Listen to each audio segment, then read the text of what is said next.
What am I to do? Welcome to He Said, She Said Razor Branding Podcast with Michael Russo and Jaci Russo. To learn more about how to improve your brand, visit brandRUSSO.com. Michael, I was so excited when Sarah Segal said that she would be joining us today to talk about all things PR. Her journalism background, the success she's had with Segal Communications, the work she does, not just in the Bay Area, but with clients across the country. You know, having gotten to know her through 21 Hats, I like her more every time we get to hang out, and today was no different. She's awesome. Agreed. Okay, that was awesome. Thank you, Michael, for your participation in this intro. Good job. No, she was great. And we did meet her previously. I remember enjoying talking to her. I got sat next to her at a table. We got like mixed matched and at this conference. And so I got to spend some time with her. I knew she was from San Francisco. And I just she has a laid back approach to it. Takes it very seriously, obviously, but it's like she doesn't take herself too seriously at the same time. Even though she's working with like some really big names in the industry and things like that. And so it's impressive. And I think we, philosophically, we're on the same page with a lot of things that we think about. And that's always nice when you hear that from people in the industry that you respect. Absolutely. Absolutely. No, I think that y'all are going to enjoy listening to this chat. Sarah, thanks for joining us. I'm happy to be here. Well, we're happy to have you. So, full disclosure to the people, we have met before. We attended the 21 Hats annual together in Fort Worth, and you and I have gotten to hang out on some 21 Hats podcast before. We have a general familiarity with each other's lives and work. Exactly. I mean, not as familiar as Michael and I. We've met more times than that. But I always feel like it's good for people to know that, we've got a history. So when they hear the inside jokes, they won't be too jealous. And any chance Lauren Feldman and 21 Hats, I will take it. So that's a nice little plug we got in early on there. I love Lauren. Lauren does a fantastic job. And I just can't wait for more people to catch on to his magic. I know. He needs to be like the biggest thing in small business in America. He's just very thoughtful. He's one of those guys who just listens to everything, and he's so thoughtful about what he says. It's a rarity in terms of interviewing. I agree. No, I think he's delightful. And I have said this, and I will say it again. He absolutely provided knowledge and information in the early days of COVID that helped keep our business going. So I am forever grateful to him for that. But let's talk about you. So I know that I have had some insider track in kind of your history and the amazing work you do right now, but I thought maybe we could do a little background forward for the people and talk a little bit about your journey from journalism to PR and having your own PR firm. Talk about that process and how you got here. Well, I can go way back to when I graduated from college. I decided to move to New York. In my undergrad school, there was no journalism, no PR, no communications major. It just wasn't something I was ever introduced to me. And so I did what any, person living in New York did, just got a job in finance because that paid the bills. I didn't like it. I wasn't happy. There was no creativity. I had done photography and photojournalism when I was in high school, but just never thought about it as a career. Ended up quitting my job and sitting in a nasty bar on Houston with my best friend.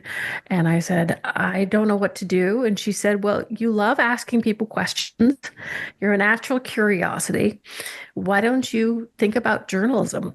And I was like, oh, okay. So I had no exposure to journalism. I had gotten a degree in international relations. And it was the early days of the internet.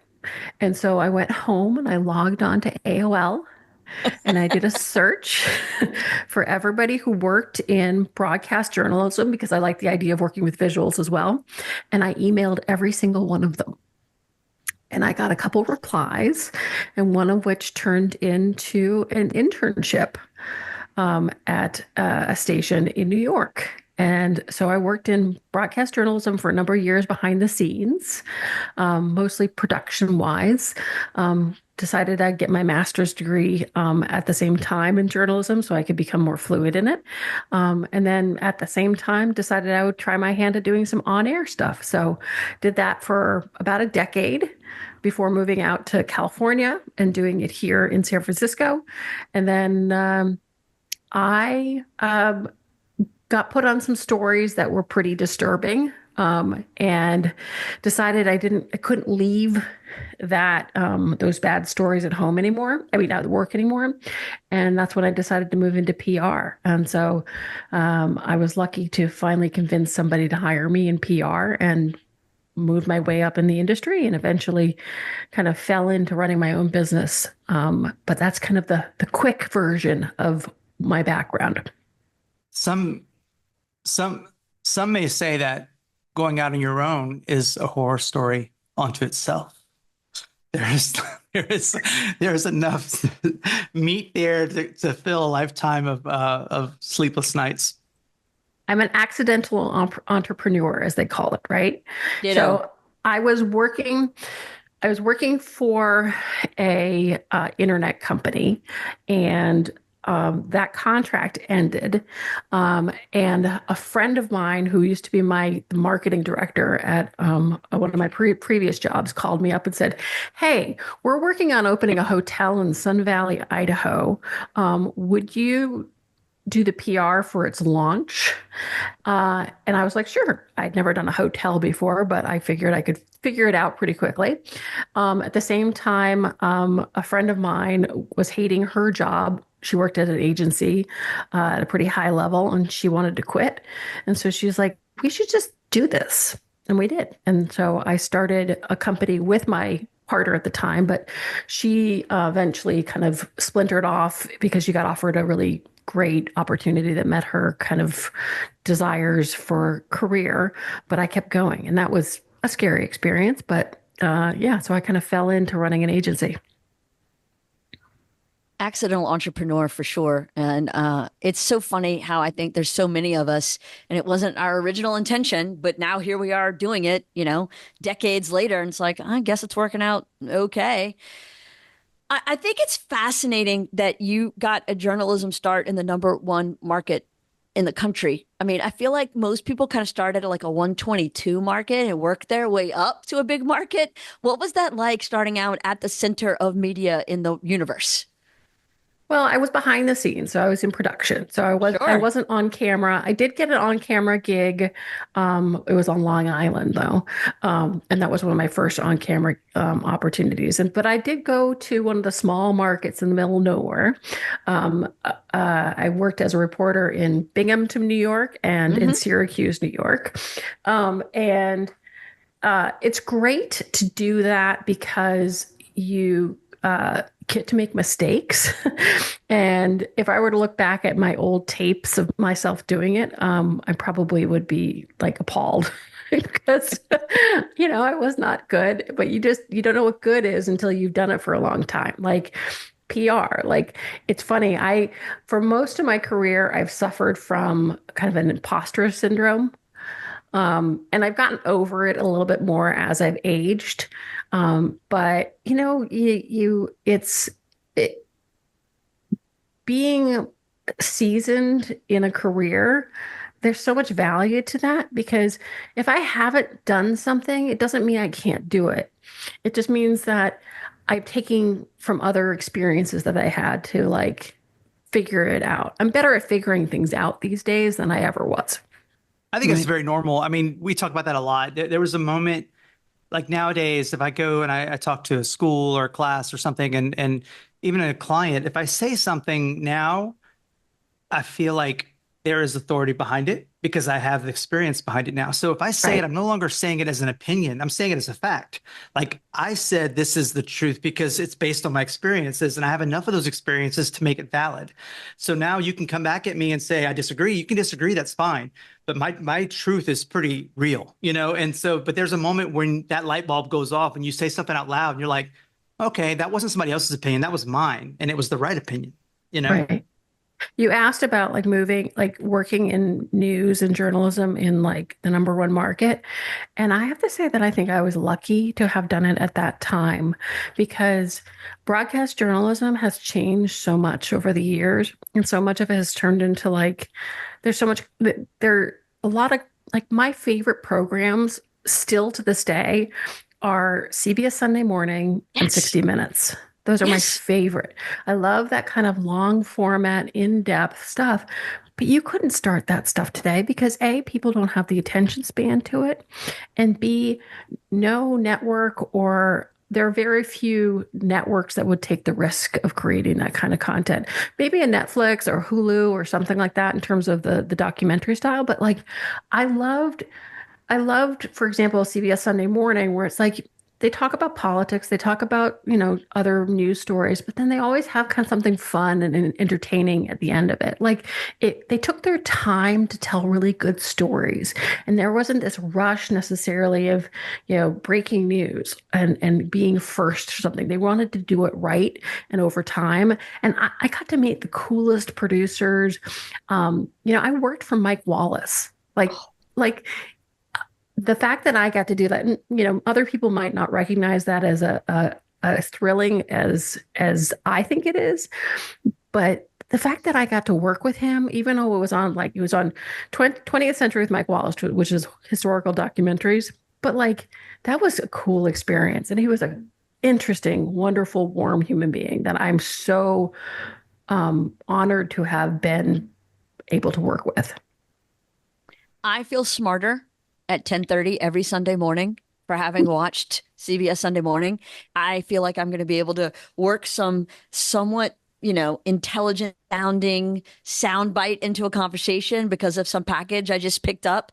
And so, yeah, I also think it's a sign that we've been old for a long time because only old people watch those shows. Well, and what I like about that show though too is that they're steadfast. They are not changing a damn thing on that show. The graphics haven't changed, the formatting, the way they present it. I mean, it The is set. 1970. Yeah, it is like just this is who we are, and we're not gonna. And it would break my heart if they did change. I mean, I like the format that they have it, and it's just it hasn't changed in 20, 30, 40 years. I haven't looked to see what they've done on social. Like, I'd be curious if they're like trying to kind of work their stories to be a little bit more bite size for the younger audiences, because it's those kind of shows that I worry a little bit about their longevity of. If they don't kind of just at least rework so they can repackage themselves for like people like my teenager that can barely look at something for more than 30 seconds, like they're going to have a long-term problem. Or people will start to develop longer attention spans when they want more, you know, intellectually stimulating, interesting content that doesn't come in a TikTok soundbite. Do you think that's possible? I would like to think we don't always have to dumb everything down. I would like to think there's a best of both worlds. Some things we can shorten for the people who need it quick, but other things we stay steadfast in the right way, the old way, the best way, and people learn to appreciate it. I think there's room for both. I disagree with calling it dumbing it down. Okay. I think there's a difference between abbreviating content so you get little snacks of it Sure. versus dumbing it down. I 100% dumbing down is important for certain things. Like we work with PR clients all the time that do something that's relatively complicated, and they're like, we want to be in the national news, right? And we have to say, okay, well, if you want to be in the national news, we need to make this digestible to not just the intellectuals or the people that are in your trade. We have to make this appealing to a larger subset of the American, population. And sometimes that does require dumbing it down. Fair enough. Fair enough. I rescind the dumbing it down. I edit to say shortened into small bite-sized pieces. Okay. I don't Fair know. enough. Good point. It can go both ways, in my opinion, because it's, I say this a lot. Like, I think we're living in the age of mediocrity a lot because of AI, because of content. Content is king over substance, I think, right now, from just a philosophical Mhm. journey, and I'm part of that. I'm in advertising, so I contribute to that world sometimes. But it's a shame that we are in a space right now, and hopefully what does change, and it kind of brings me up to the next question I was going to ask you, like, would you want to go into PR today, knowing what you know now, like what they're facing? I went and talked to a class the other day at the university near us, and I was talking to them, and as I'm talking to them out loud, they were asking me questions about what the future's like and this like, and I was like, I'm sorry. I said, I don't want to be you. Like, it's a brave new world. It's exciting. There's all these technologies, all these fun things. I said, but it's so challenging right now. And I don't know if I could wrap my head around that, you know? Oh, no, I agree with you. It's completely challenging. Would I want to go back into PR? The struggle that I'm having now is that, when I first started, we knew that there was this kind of crossover between PR and marketing. And we're like, oh yeah, there's a gray area, la-di-da, and we moved on. That gray area is becoming bigger and bigger.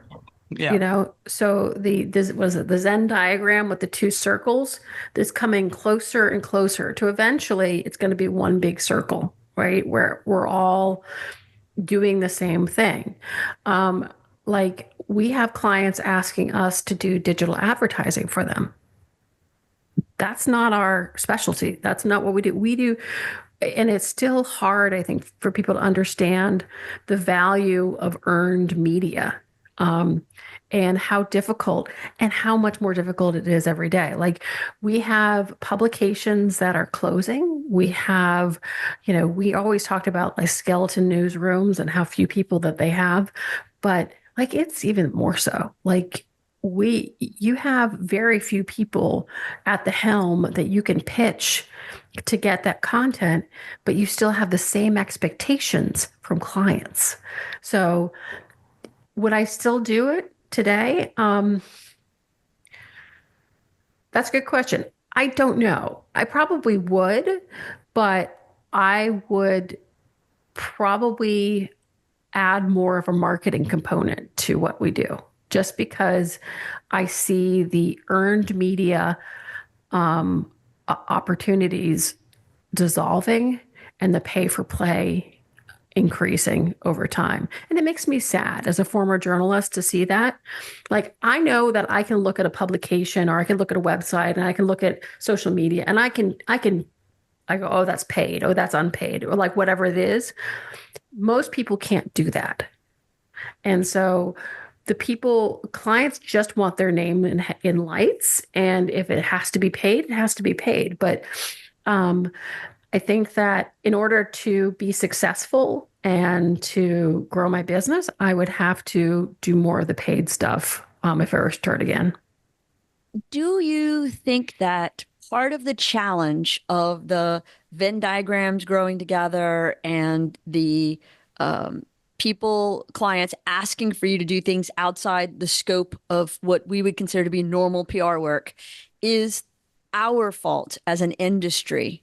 And I'm using global communications hour because we, the entire industry, have not done as good a job as maybe we should have in educating the people on what each of us does and how we do it. I relate a lot of what we do to the construction industry, and I would never ask a general contractor to design the blueprints for my new house because I know I'm supposed to have an architect do that. And if I went to the general contractor and said, hey, can you give me that? He'd be like, well, here's some architects you can reach out to. They've got clear delineation. I feel like sometimes we don't. Yeah, I don't know that people care. Fair. I don't know. I don't know that a lot of clients care whether or not it's paid or unpaid.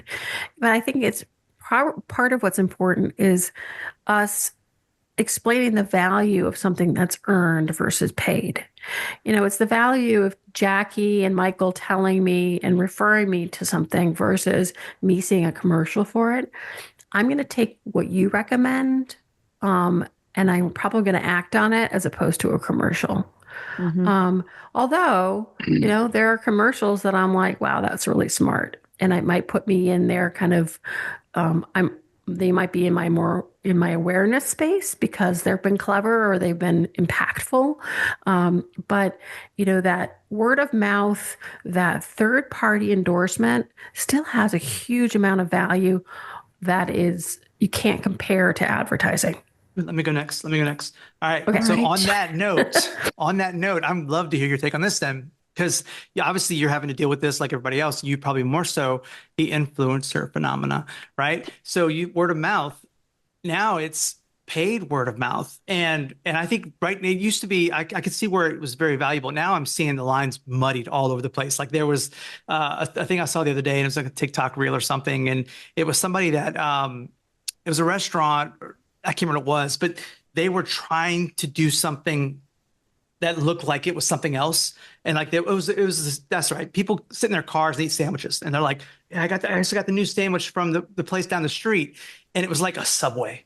And it was so false. It was like, oh, the Subway, I'm going to try it for the first time. And they were trying to influence that product. And it was like, okay, no, I saw it. I guarantee everybody else saw it. It was like next, you know? So hopefully that's starting to fix itself or right the ship. Yeah. But you know, No, I agree with you. Like, so what we do, what's a little bit different is that the majority of the influencers, we have an influencer program. We have influencers for most of our clients, but most of the influencers that we work with are on a trade basis. So that tends to bring our influencers down to the micro and like the mid-level to small influence. So influencers that still are working with brands or restaurants or hotels or whatever because they want to actually have the experience. They want to go taste the food at the restaurant. They want to try that product because they are also conscious about maintaining the integrity of their feed, right? Where that's important. There are influencers out there that are going to like, Subway and the brand new sandwich or whatever it is. Like, I'm not going to if I'm their follower, I'm not going to believe a word that they say, like after seeing that, because it's like, I know you got a paycheck for that because there's no way that you would ever have done this on your own. You're not going to go to Subway and like highlight that. Chick-fil-A, maybe. Yeah, probably. I'd go try their new something or other and highlight it. But like, it means that, the influencers that we get are a little bit more authentic, but it also means that we're having to go through 100 influencers just to get 10. Because when we reach out to influencers, we get media kits like I was about to say, yeah, let me see my media kit. Yep. Here's how much it costs. And then we go back to them and say, well, that's really nice, but we've never worked with you before. So we would encourage you to consider this as a way for us to test the relationship out. And then maybe we can go from there on a paid relationship if this is, worthwhile. But no, we only do trade. But if you're somebody, and nothing against people that make a living at this stuff, I get it. And but if you go, they're an influencer, they have 100, 200, 300,000 followers, close to 1 million. And if you look at their feed, it's literally them, in some cases, exposing themselves and being and they just do a dance move over and over and over again. They say nothing. They contribute nothing other than like visual eye candy, right? Right. But they have the followers. So now they are all of a sudden credible, and they are allowed to go and hawk something or represent something or whatever. I mean, like, with it Charli D'Amelio and those, I mean, she's a great dancer. She has, doesn't really done anything, but she's carved a pretty nice career for herself, and she's on a Broadway. I think she's on a Broadway show right now. So it's like, good for her. She made millions and she's doing great, but what is she going to speak on? Dance products, or is it lifestyle? Is it, what I'm saying? And I see the benefit of it, but then I don't, as a consumer, strictly consumer, I think consumers are getting smarter about it. I think that, and they'll turn off eventually if they see it being obviously yet another commercial. I mean, people are pretty smart. They can tell if something's doesn't seem like right for that person's feed. But influencers are also pretty smart about that, where they're not going to promote something necessarily because it doesn't align with them. We were talking to a fitness influencer the other day about potential collaboration. But what was really important is that it seemed organic and it seemed like it was they naturally came across it. And so when we do work with influencers, we really try hard to make sure that we're kind of serving that up on a plate for them. Because I have to say, like, influencers work their asses off. Like, I would never want to be an influencer. It's a hustle game, yeah. No, they say that, it takes a good 18 months before an influencer receives their first paycheck from being an influencer. And then the average lifespan of an influencer is like less than 5 years. And for Yikes. most of these people, it's a weekend gig, right? They have their day jobs, but then they're also out there trying to build visibility. This is not something, unless they're, financially secure and have some other like inheritance. These are mostly people that are doing this as a side hustle to build a thing. So I have a lot of respect for influencers because they work so hard. And it's the influencers that maintain the integrity of their feed. Those are the ones I personally follow. And so it's but we've had influencers that we worked with in the past where we had trade relationships with them. And then like after a number of years, they're like, okay, well, paid relationship is what I'm going for because they know what we have. But we're selective about what we recommend to our clients. Yeah, the Well, biggest and I pet think peeve.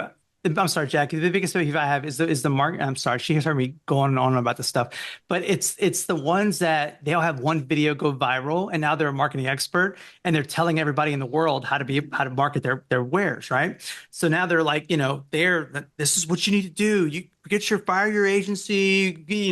This is it's all digital now. It's all, and they're out there and they're preaching the gospel based on their 3 viral videos, and good for them. But if you go back and look at those viral videos, it was them like smashing their head against the wall or something. It was like stupid. It was accidental. It wasn't even purposeful. Some people are more thoughtful and they do follow rhythms where they record 6 videos a day and they'll put them out at certain times and they'll go repeat those same videos. And once something trends, they'll go somewhere else. They'll go and find keywords of what's trending and follow those trends. And it's a hustle, man. I mean, if you follow it and you But work hard at it. But it's not just influencers. I mean, my feed is always filled with like, 20, 30 something year old people that like, I'm going to tell you how to build your business. And Right. I'm going to like, I'm the end all be all of business strategy. What's his name? Gary V. Yeah. Like he's a one hit wonder. He Yeah. built a wine company because he was interesting on video, right? And now he's providing all of this sage advice to all these people across the industry. And I'm like, he's had his one piece of success to his name but then he just ran it. Like, I don't think influencers has to be, it's not just about people dancing. It's about people like, taking whatever that one thing that somebody said they did a good job at and then telling everybody else they know how to do what they're doing. Yeah. I value listening to a podcast with the two of you because you've done your time. You've experienced a lot of things. You've had a lot of different clients and challenges. You're not a one-hit wonder.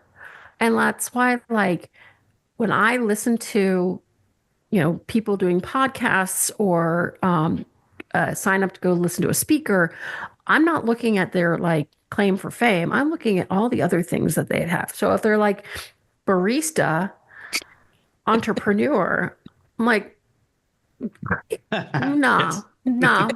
Like you have not experienced what I've experienced. So I'm not going to waste my time on you. I'd rather Yeah. listen to like somebody who's done their time and experienced a lot of experience, like a different situation. So I'm sorry, Jackie, what were you saying? I cut you off.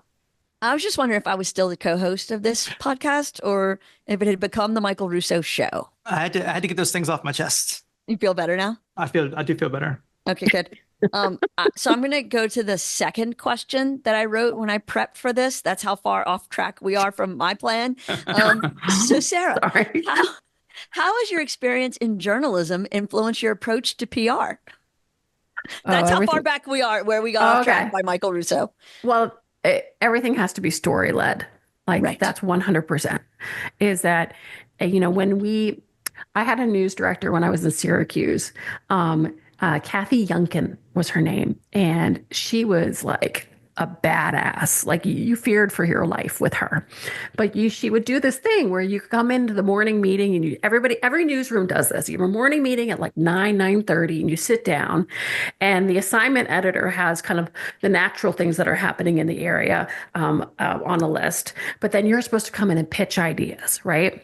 And you pitch your idea, and she would look at you and she'd go, why should I care? And if you didn't have an answer to that, forget it. Move on. So the idea when we have to always kind of put that into our mindset when we're working on a story is, why should I care? Why is a journalist going to be interested in this? Why is it going to appeal to their audience, and why should they care? So really making sure that anything we're developing has that kind of newsworthy hook. And I don't know that I could have learned that as a PR person unless in journalism, being in a journalistic role, working in a newsroom, pitching stories, finding out that hook that localized a national story, like all of that gave me a better, an ability to develop story-led PR plans better than I think a lot of people that have not had that experience. Does that answer your question? Yeah, very much so. And I love that because all the people that I know that are the best storytellers came up through journalism. And I think it's such a natural path then into PR or marketing. And Michael, sorry, storytellers from journalism and Michael. Oh, God bless it. If nobody can see this, I'm like, I'm here. I'm in the room. Oh So my when gosh. so when I was a journalist, I would say I was fortunate because I was a broadcast journalist, right? And I'm terrible at taking notes. So I usually work with a camera operator, or I'd have my own camera. And whenever I went out and did a story or interviewed somebody, I would never take notes. And the reason I didn't take notes is because I wanted to go back to the office, or I wanted to go back to the news van, which was mostly what happened. I sat in the van at night writing my story. I'd interview somebody, I'd get the essentials of the story, right? And then I run back to the news truck and I'd sit there and I'd write the story based on memory. Because my feeling is that the things that I remembered were probably going to be the most interesting things to be told. So if you're telling me about a new product launch, right? I run back and I can write that pitch really quickly because I'm going to remember the most interesting things and the most important things. And then I go back to the video or to my notes or any, press releases or anything like that. And I kind of fill in the details like percentages and this and that. But like, it's not getting caught up in writing everything down. It's getting the gist. So then you can pitch the gist and then fill in the color, right? Mm-hmm. Mm-hmm. I think it's interesting though, because as we've talked about how people have changed their approaches and we need to have smaller, more sound bites. To me, the people who've learned how to tell stories in the beginning, like the two of you, are able to adapt to this new market because it's not about how fast or slow you tell a story. It's about how well you can move the listener or viewer or reader. But I think, Jackie, that, we talked a lot about a lot of things, but all those things are all centered around ease of access, right? People that are influencers now have ease of access. They can do a whole studio on their phone. They can film live. They don't need to go out and invest in a lot of things. They can become 15 minutes of fame overnight. You can start your own agency. You need a laptop and a how-to book, and really don't need that. You can just wing it. All these things are ease of access. Storytelling now too, like how we tell stories and how we get into those things. Now we have ChatGPT, so I can become a writer overnight and I could feed it things and all those things. But I think people don't understand. I think if you ask most people, and it's okay, it's open for interpretation, but what is storytelling? And it's a buzzword right now. So a lot of people talk about it, right? It's not always emotional. It's not always funny. It's not always sad. It's kind of like we were talking about earlier, Sarah. It's about telling someone something that's important and how it affects their lives or how it affects if you're able to share that. It doesn't have to be, because when you hear storytelling, you think of novels or fairy tales or books or poems or whatever. Oh, I have to be thematic and that's great when you can do that. But telling a story is just being authentic and being real and sharing something that is, instead of using marketing talk and trying to sell something. As soon as you start selling something, I think you've lost that battle. You have to be real, Well, even with dinner party conversations or you go to a party, right? The first thing you were trying to do when you meet somebody new, right, is to try to find that connection with a person. So when we put together our briefing documents for one of our clients has an interview with a reporter, our briefing documents aren't just like the recent stories that they've covered, but it usually includes a little bit of like they went to this college, they were this married, they're from this location, whatever. And the reason we do that is because people want to find a connection. As soon as you find that connection, then the conversation is 10 times more easy. And so we do that not just for our clients with reporters, but like that's what we try to do with our pitching is like, okay, how can I localize this? Like, okay, my client is launching a new drink, right? Why should a reporter in Santa Fe, New Mexico care? Okay, so we do things like, is there anybody on the team of this new brand from Santa Fe? Can we localize it and say, local woman does good, launches brand. This is good news. So we can localize it. So we make it so they can care. And sometimes it just takes time to like find those hooks and those little things. Like, for example, we had we know that the product is made with an ingredient that comes from this particular town. All right, we're going to draft a pitch that's about this town and how they're related to this program, this brand. You have to find those points of connection, not just for reporters, but for the audience that's going to read them. They're going to have a little and that's not easy, and that takes time, and that takes experience to understand that local outlets aren't going to cover you if there's no reason to. Their audiences don't care. Yeah, no, I think that's fair. I do think it's fascinating though to see how the industries have shifted and yet still at their core remain the same. It's about putting the right message in front of the right people to get them to take an action that you want them to take. We just have different tools and measurements now for that. My big hope is that some news outlets have done this, but starting to place more of their content on platforms like TikTok, where it's like, okay, you have an evening news broadcast that's 30 minutes long. Cut that shit up and put it on TikTok so that younger audiences are getting it when in the place that they are, right? We can't expect them to go back to network television. Too many people are cutting the cord, right? They're not going to be going and buying the newspaper, which barely exists anymore.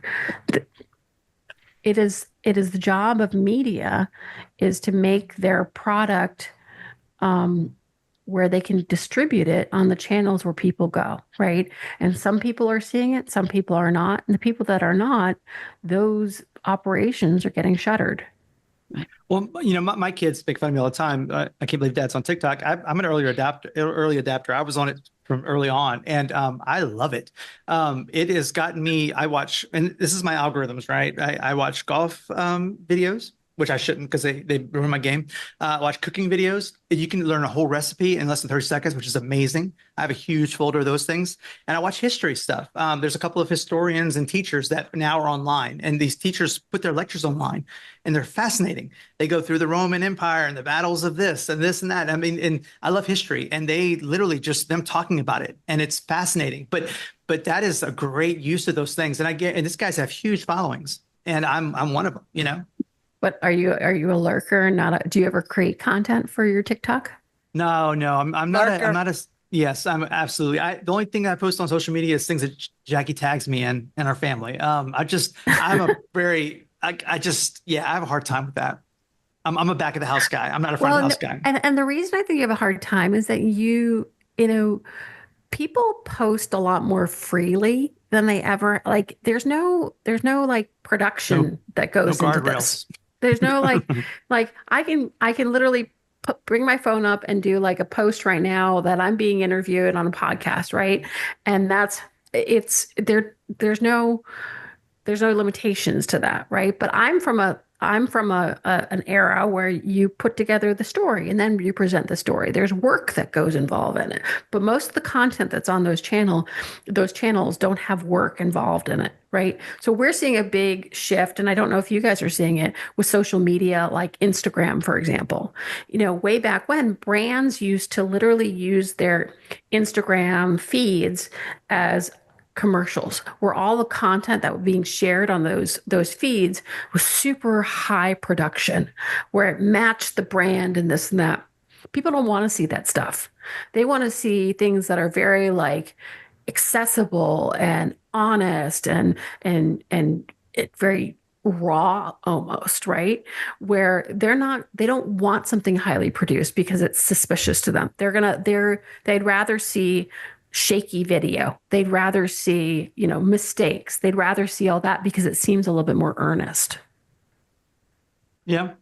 Yeah. No, there's definitely that. That's a lot. I mean, yeah.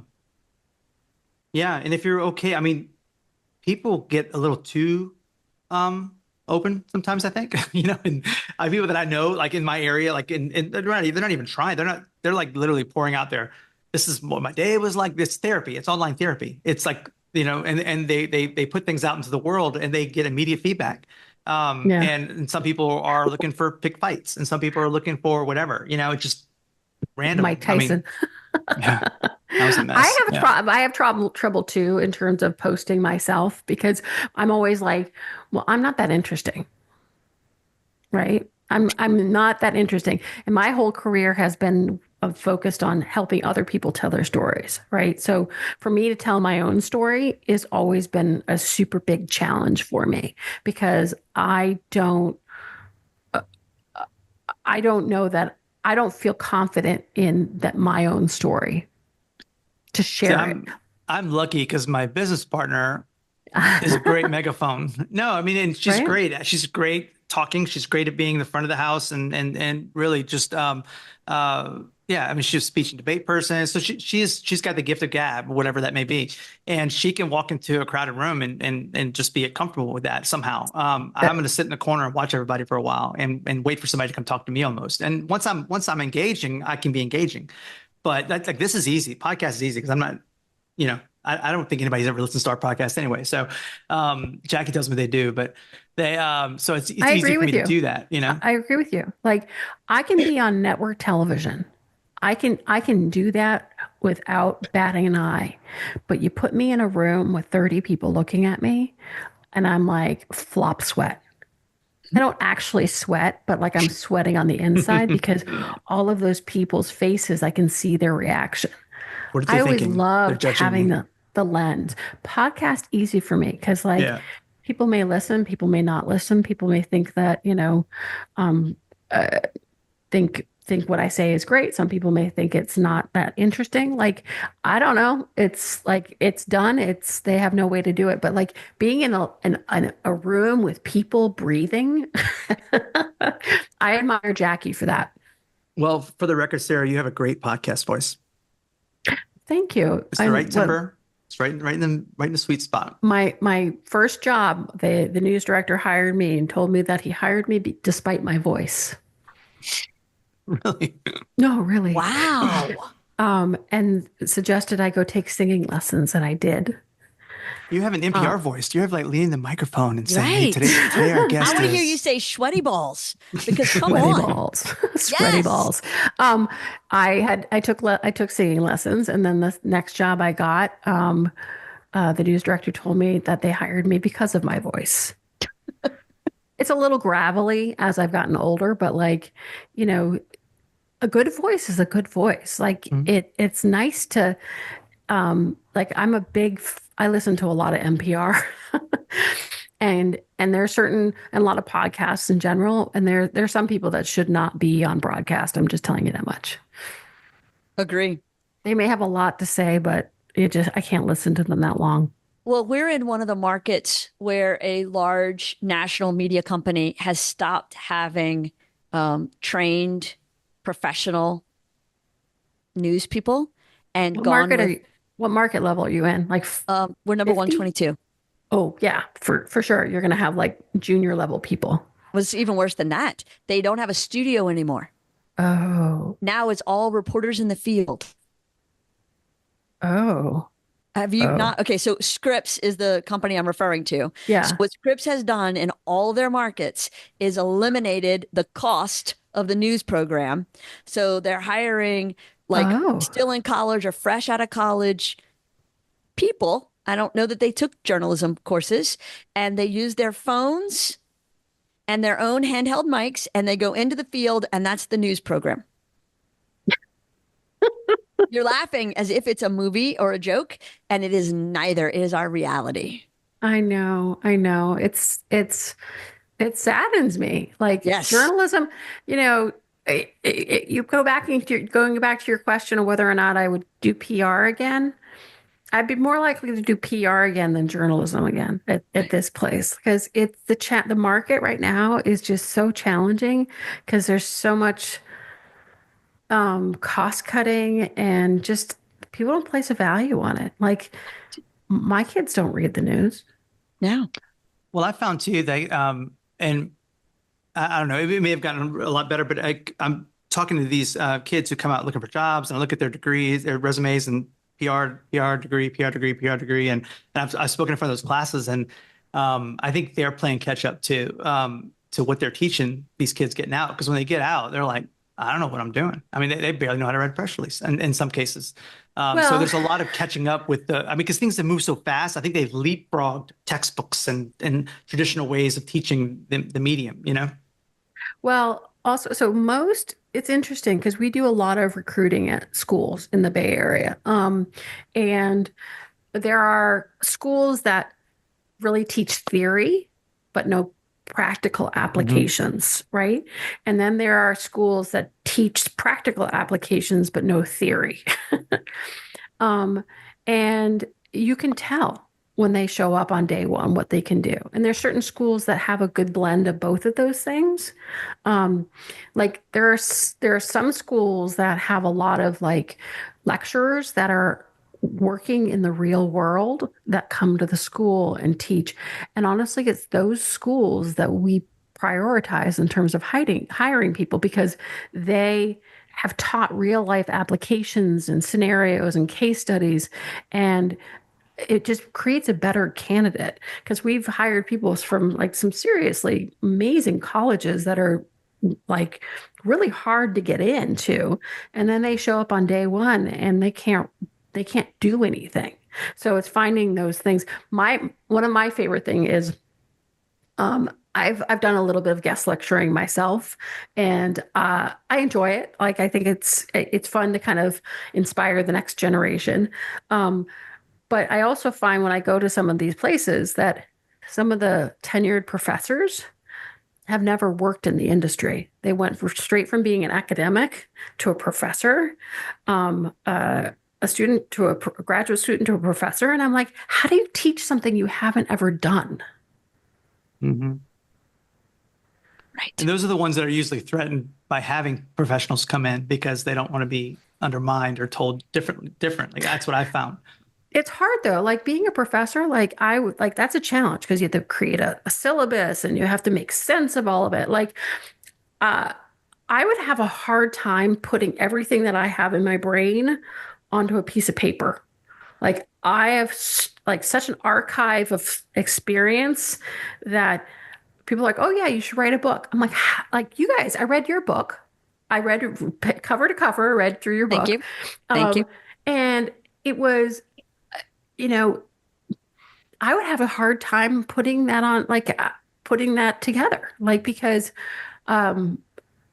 honestly, I have a terrible memory. So like I can't remember anything unless there's something specific like that was memorable. Like my worst thing is remembering people and faces. Like I easily remember you because you're both very interesting people. And it's hard not to remember Jackie. She's just very bright and she comes in a room and you see her and you know her and you're a memorable person, right? Thank you. Not everybody's memorable. Like I'm more likely to remember the woman with the purple hair than somebody who like there has to be a visual interesting or a personality or something. So like anyhow, I'm totally off topic, but I'm just saying that I have no idea where I went with that. But We were talking about, but I agree with you though. I think that if a school does not have a serious intern program in place, for example, oh I mean, yeah, if you're not bringing in lecturers, whatever, that's fine. But you have to really mandate them. It can't be like, hey, go get an intern. We recommend it. No, you have to get graded on this, and you get feedback from the internship program because that's especially in this space. You have to be out there working in the world, or you're. How do you get a job? How do you get employed without experience? And you have to have that kind of internship experience. It's just, I think it's vital. I was asked to speak to a media buying, media planning class, and specifically not to present to them, but to listen to them present to me their media plans. Ooh, The phrase, I went back and looked, the phrase media buy and media plan appeared no less than 4 times in the email thread between the professor and me in this request. I show up thinking, man, I wonder how they're going to present like an entire media plan. Like that's going to be interesting, but okay, I'm here for it. And the class was divided into 4 teams. Each team was 4 to 6 people per team. And what each team presented to me was an overview of the client, and they were all like well-known companies. mhm. So a perfume company, a tennis shoe company, a high-end retail company, well-known companies. The a history kind of the company, their founding, a little bit about the volume of business they do. I would think of it almost like an executive summary if it was a business plan. A SWOT analysis, and some general, very, very general, basic information of the demographics of the current customer. And then the team was done, and the next team stood up. What? And I was like, well, and I wasn't given an opportunity to speak between teams. So I'm just sitting there, I'm kind of taking notes, thinking about it. And then at the very end, there's 4 minutes left to the class. And the professor says, okay, so, I'm hoping our esteemed guest will give some feedback. And I said, well, I understand that y'all use some professional tools for this. And they said, yeah, we used Simmons. I said, to do what? Like to do what? I said, okay, so a couple things. One, if you are presenting this, you work in an agency setting and you're presenting this to your agency leadership or your client side and presenting it to your department head, either way, no one is going to think you just presented a media buy or a media plan as you did not talk about the media. When we in our business talk about media, I mean, I'm a certified media planner. Like I got a certification this and do continuing ed for this. I'm like, this is like a thing. This is my career for years before I started the agency. Like, what are you buying and when are you buying it and how much are you paying for it and who's going to see it? That's a media plan.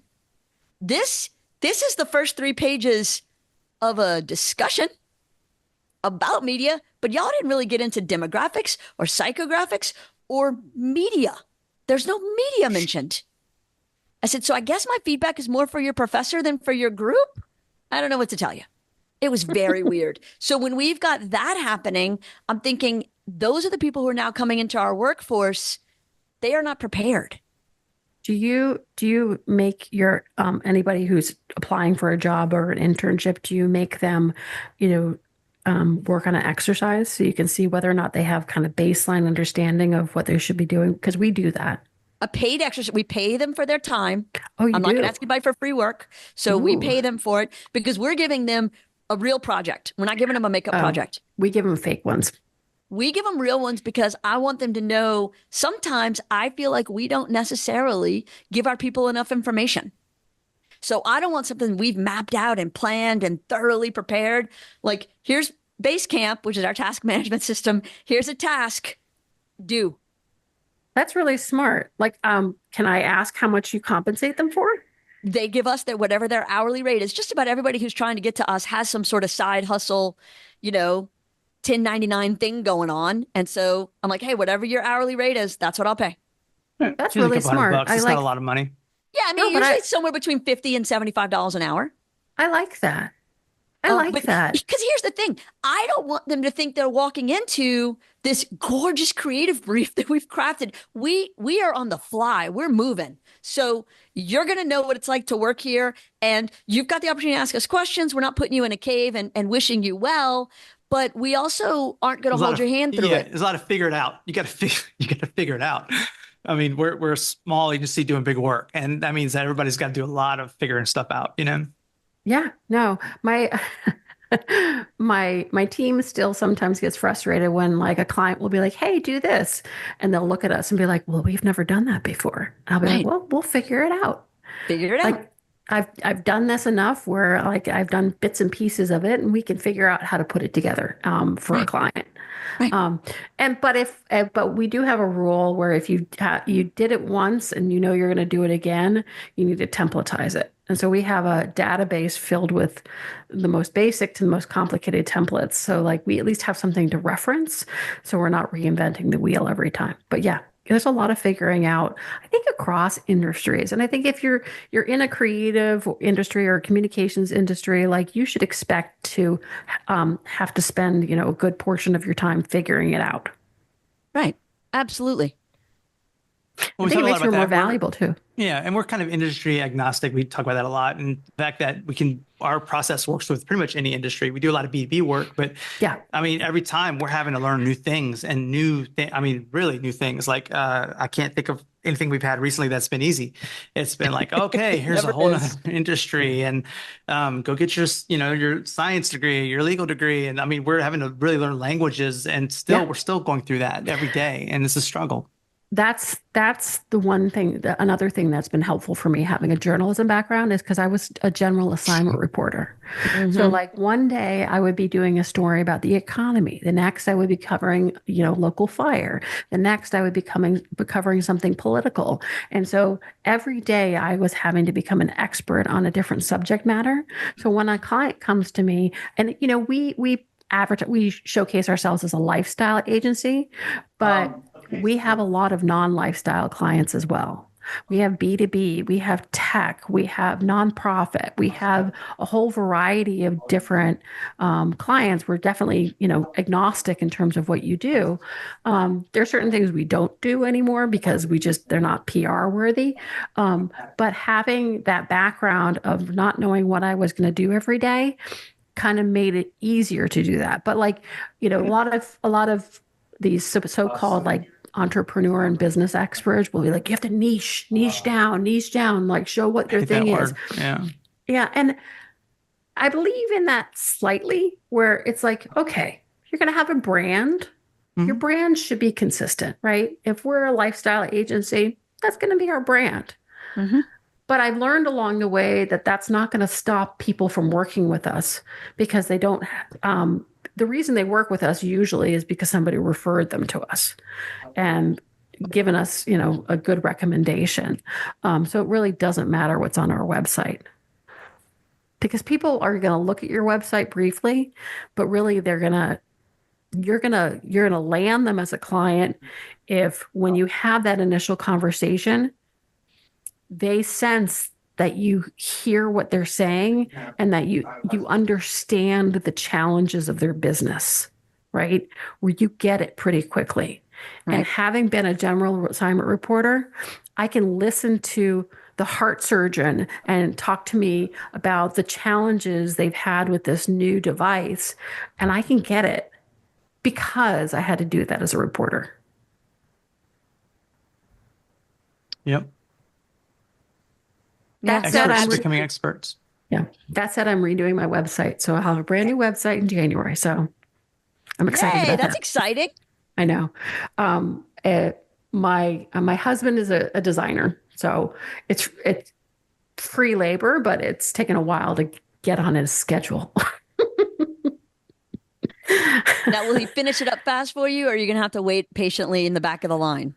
No, he has to finish it up because I do have I have a webmaster who will implement it, right? And we're on her calendar. And if we're not, if he doesn't get it to her, then I've just wasted money. Which correct. We don't want to do that.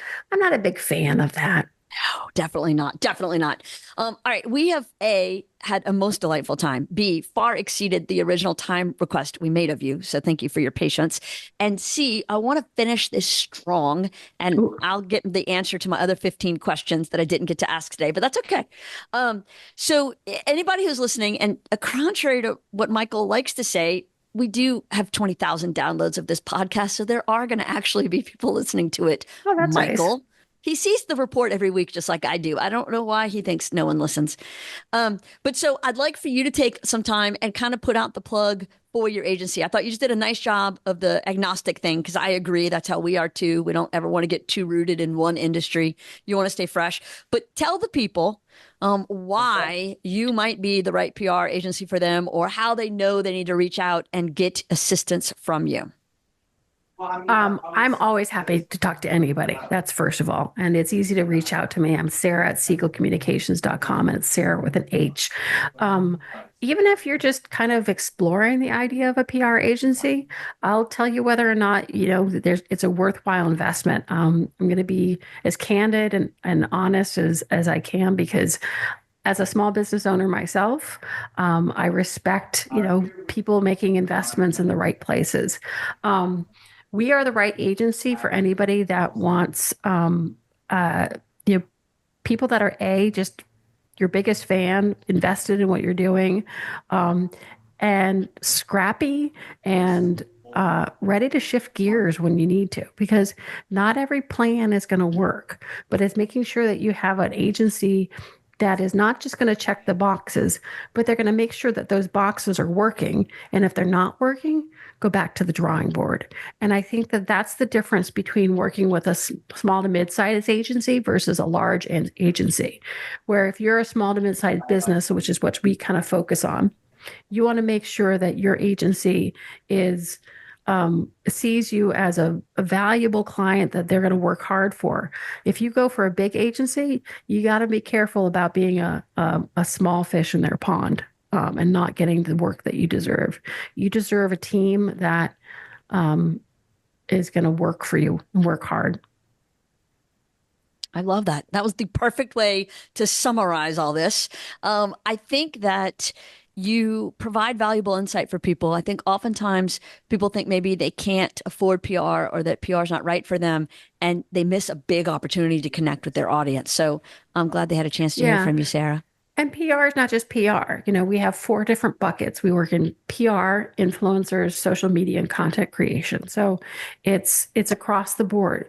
And honestly, as a small to mid-sized business, you need to see what you're doing internally and make the decision of what's not really worth your time and where you should spend it. Like even myself, I recently hired a fractional CFO and a fractional HR person, because I should not be spending time doing that, because A, it's not my area of expertise, right, and B, someone can do it better.